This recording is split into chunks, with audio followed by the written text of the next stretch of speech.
Nos hacerlo un tiki más largo que normalmente paso ver nos ripara ku 18 hobby hende ku ja nata passa rond anto portant dena ultimo nata llega na museo anto era nanti toch un ora extra. E aqui nós também tem um programa Hobby Varia. Junto com o Clube Kiberhacha, nós também tem uma apresentação de grupo de quarta e canto. Nós também vem com exposição de quadros, lo qual Lucia Hook, de Clube Kiberhacha, lo conta um pouquinho mais depois. Nós também tem um workshop de artista Ruth Germa Mariano.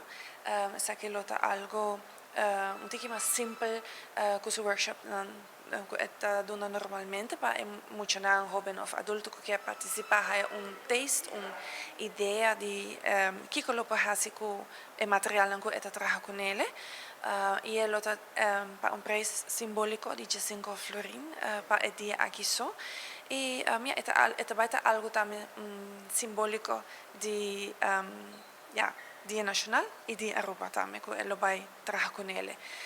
A entrada oficial para dia 18 e que queda a entrada oficial está em Casa Dundum, então é um edifício verde, sim, então essa é a entrada oficial, mas para 18 de março, para o fluxo de quantidade de visitantes, nós vamos também a ex-fruteria e a tuin na banda para assim o fluxo, para a gente poder se não desejar de vai bazar cultural den tuin por me, of a kinderhoek por me, of se não quer comer e beber algo de fruteria e depois gaan rond o museu, tudo é possível.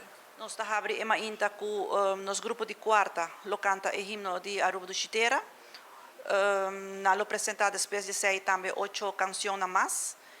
E também nós temos grupo de line dancers, que também aqui e também tem 6 baile, qual nós estamos muito contentes que sei. A partir de sei também nós temos grupo de damas que tá pinta. Nós também tem quadra na venda. Nós temos mais ou menos 25 quadras na venda e 5 que está para exposição. Desde aqui nós está invitando o povo em geral de Aruba. Arriba nos Dia Nacional Seguro para celebrar e passar cerca nós no museu.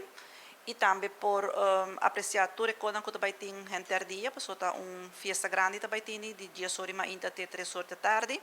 E naturalmente vem apreciar nos adultos maiores de Kibrahacha, com canção, com baile e também com pintura.